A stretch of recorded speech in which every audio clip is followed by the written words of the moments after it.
Oh, that's perfect. Hey you guys, and welcome back to my channel. I hope you are doing well. I have a new tutorial for you. I actually have a couple of tutorials planned, and I'm hoping to get one out every week. I'm really gonna try, okay? So just bear with me. Life is starting to kind of balance out a little bit, so that has been great, and I am excited about it. I'm hoping to go back to some sort of normal schedule, if that's even a thing in my life. Yeah, so in today's video though, we are going to be making this adorable little basket. I made this for the ferrets to sleep in. I don't know if you guys, let me just see. So basically the inside is Sherpa, the outside is flannel. I found a ton of Sherpa on sale at Joann's, and so I bought it. I don't actually use Sherpa in my Etsy shop. I don't really use it that often. I want to make the puppy a new bed, and yeah, so I bought a bunch of it, and I thought I have to make something for the ferrets. I love these little baskets. A lot of people make these baskets with 2 layers of cotton, and they're called fabric baskets, and people will use them a lot in their craft room, or they use them, I don't know, you can put all kinds of stuff in them. You can use them on your dining room table. Like, there's tons of ways to use them. But because the ferrets really love to be in anything that's a basket or a box or anything they can get in, I thought they would really love this, and so I decided we were going to take the typical normal fabric basket idea and make it into a bed for animals, because that's what I do. I was at Joann's the other day getting some fleece, and I came across this clearance pre-cut Sherpa. So it was $11.97 for 1.5 yards, which is way more than I'll need for this project, but also a really good price. This stuff is really like $16.99 a yard, and even with one of their better coupons, it still comes out to be about $8.50, and you just could not really get it for this price.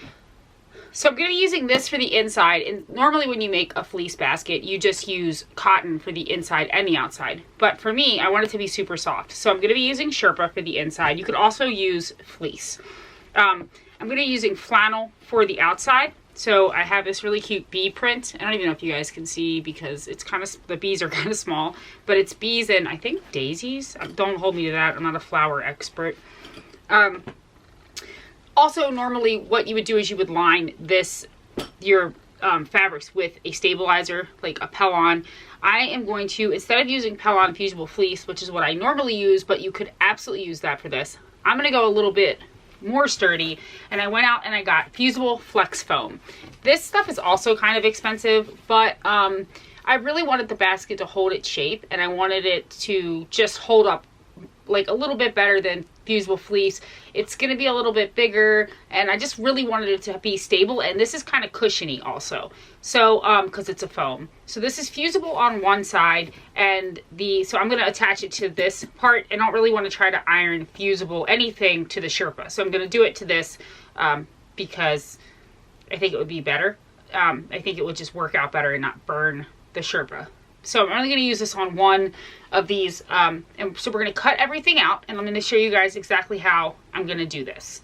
You're also going to need your sewing machine, scissors, clips, something to write with, and a ruler. Okay, so the first thing I'm going to do is cut out my flannel. This is folded over, so make sure it's still folded over. Don't unfold it. You want it to stay folded over like that when you cut this, because you're going to need it like that. So I'm just going to kind of wing this here.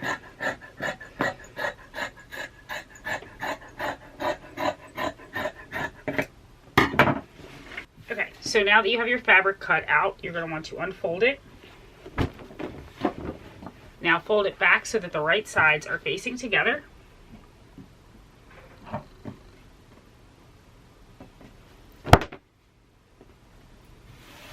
And then you're just going to cut out a 17 by 17 inch square, but you're going to use the bottom. You want this, do not cut the bottom. So use this as maybe your starting point. It's okay if it's, not 100% perfect. It's going to be okay when you get done. So I'm just going to use this as my line. And I'm just going to measure up 17 inches and across 17 inches at the top up here. So do not cut the fold, because you're gonna want this to be, it's gonna end up being longer when you open it up.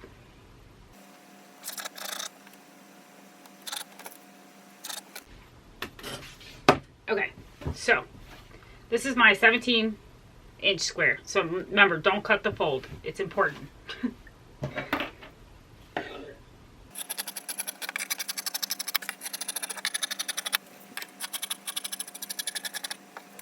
Okay, so basically what you have is this piece, which is actually still just one piece.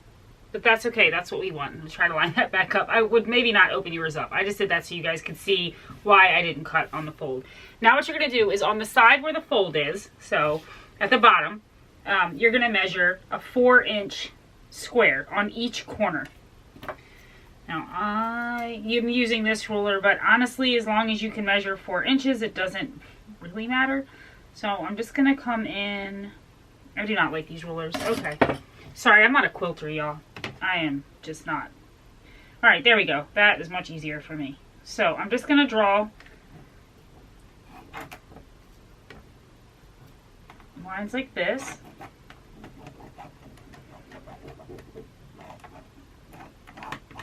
I'm going to do that on both sides. So as you can see, we have these 4-inch squares on each corner. So, but what you're going to do is you're going to cut these out.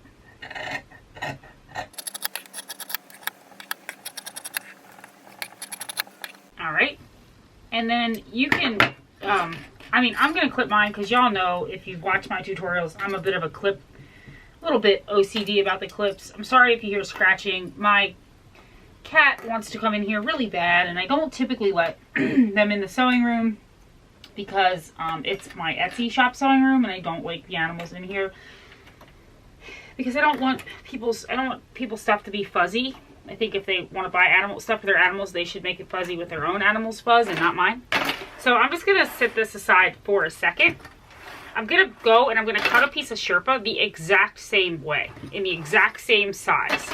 I'm also going to cut a piece of my flex foam the exact same way, except instead of making it 17 by 17, I'm going to make it 16 by 16 so that it's a little bit smaller and it's not the exact same size, just so that it's easier to sew and it's not as thick when we're getting to that part. Okay, so like I said, you can use fleece for this. You do not have to use Sherpa. It's completely up to you.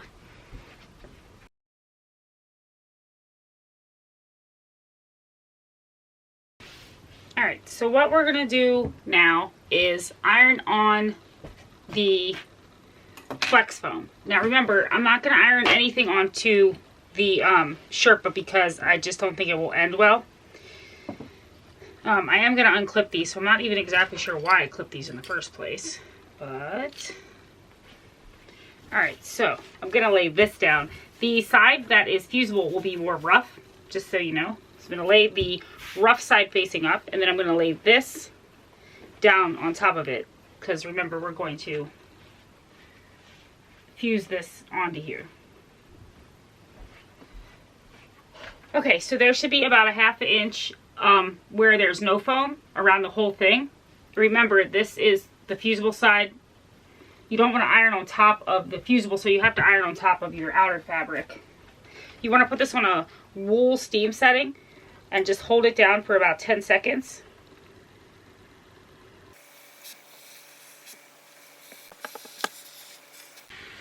And then that should be stuck on there, just like this. Now that we've ironed on our flex foam, you're going to want to take your outer fabric and put it back right sides together. And we're just going to, I'm going to clip mine, kind of line it, make sure it's lined up. Oh, there, that's pretty good. Okay. It doesn't have to be, I mean, spot on perfect, but you know, you want to put it back as lined up as you can possibly make it. You don't have to put clips. Honestly, this is pretty, I mean, this is pretty tough. I don't know that it would move around a whole lot when you're sewing it, but, okay, so now you're going to sew up each side, but you're not going to sew the bottom or the top. Okay, so we're going to sew a 1/2 inch seam allowance.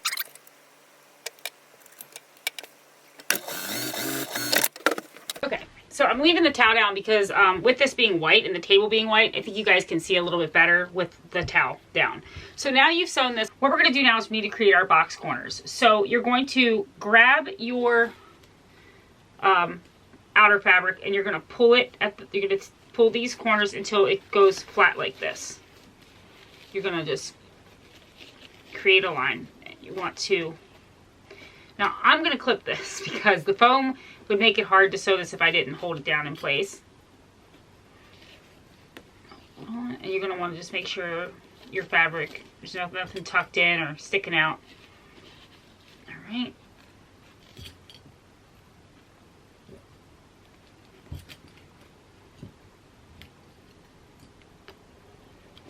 So, and you're going to do the same thing with the other side. So you're just going to pull this like this. You're going to clip it. Okay. So now your bottom should look like this. You're going to go to your machine and you're going to stitch this closed. This is going to be fun because it's kind of thick because I have this foam, but we're going to do it anyway. All right, I'm going to do another 1/2 inch seam.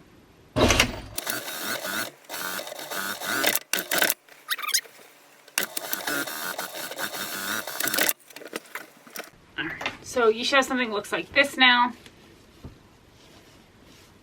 And the bottom should look like this.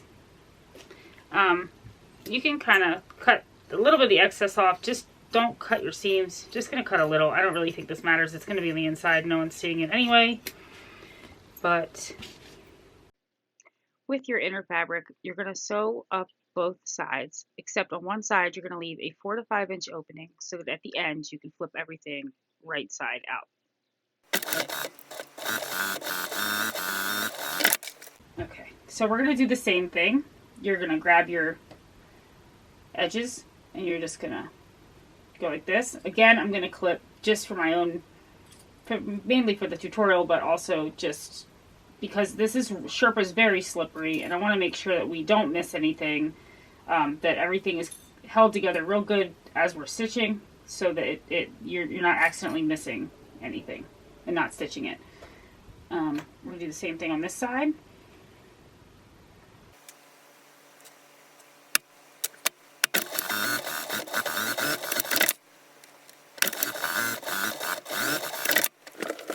Okay, so now you should have your outer fabric and you should have your inside fabric. Turn your inside fabric right side facing out.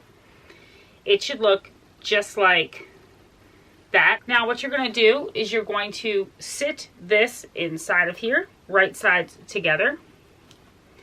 And this is the important part. You want to match up your seams. So there is a seam on the Sherpa. It's hard to see it, but it's there. Line it up with the seam on your bag. You can finger press this open. And I would honestly do the seams first and then go around and clip the rest of the bag. Okay, so you should have your right sides facing together. It should all be clipped around the edges. Okay, so what I'm going to do now is I'm going to go over to my sewing machine and I'm going to sew all the way around the top. Now, this is kind of tall, and I don't really want it to be this tall because I want them to be able to climb in, and even though we're going to roll it, I still kind of want it to be a little shorter. So I'm probably going to sew, but I wanted the size of the bag at the bottom, so I'm going to probably sew about 1 inch. I know that seems really crazy, but that's what I'm going to do. All the way around the top. Let's do it. If you have a regular sewing machine, you would take the arm off to do this. But my industrial sewing machine, the arm doesn't come off. I could use my Bernina, but I'm going to use this instead. Because I don't have an industrial sewing machine, it's not a big deal. You just do one side at a time and spin it around as you go. So it's totally doable, no big thing.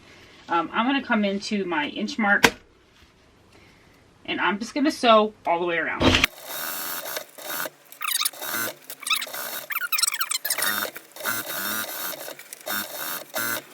Okay, so now you have this. You're going to want to pull out this, find the hole in the side of your inner fabric that you left right here, and pull everything through it. Here we go. Now, pop this out like this.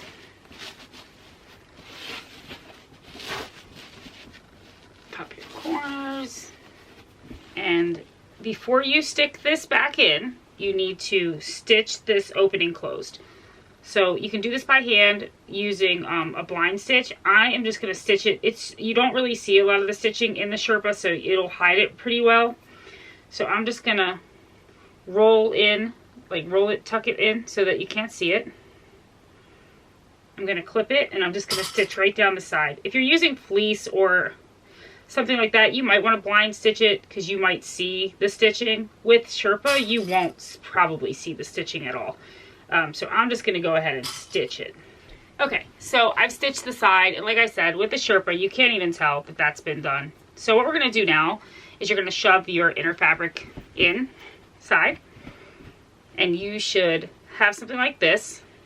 And what I'm going to do is I'm going to roll it like this. Roll it over one time, or however many times really that you want to. And then you want to make sure it's even all the way around because we're going to tack this Sherpa down so that it stays in place. Okay, if you're happy with the roll and you can measure it, take a ruler and measure. Mine is down really low because I want the ferrets to get in it. If I make it any higher, they won't. But I also want the base of it too. So I'm just gonna take it over to my sewing machine and just put a stitch around the edge, like right here, all the way around to hold the roll in place. Okay, so I decided to use my Bernina for this because I can get where I want to get and see what I need to see. I don't think I'm going to sew all the way around. I think I'm just going to stitch it in place on each of the seams because I think it'll just look nicer. It's going to be hard to get this through here anyway, which is partially why I don't use Bernina anymore. With some of the stuff I sew, it's just too thick, so just going to put this. I'm just going to do like a little stitch on each seam, I think is what I'm going to do, just to hold the roll down. I'm not going to sew all the way around the roll. If you did fleece or something like that, you could do that and it wouldn't be a big deal. Look. What is it? What is it? You want to get in it? You want to get in it? Cookie in it? There you go. Oh yes, my friend.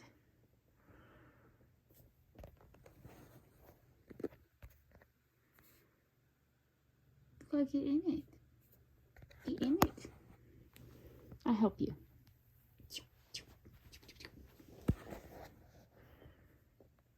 Oh, that's perfect. Oh, that's perfect.